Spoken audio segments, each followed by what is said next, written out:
அபிராமி சிவகாமி கருமாரி மகமாயி திருக்கோயில் தெய்வங்கள் நீதானம்மா.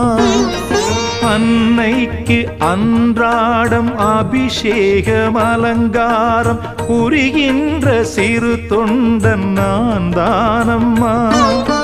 பொருளோடு புகழ் வேண்டும் மகனல்ல தாயேவும் அருள் வேண்டும் எனக்கென்றும் அது போதுமே. அடுத்திங்கு பிறப்பொன்று அமைந்தாலும் நான் உந்தன் மகனாக பிறக்கின்ற வரம் வேண்டுமே. அதை நீயே தருவாயே.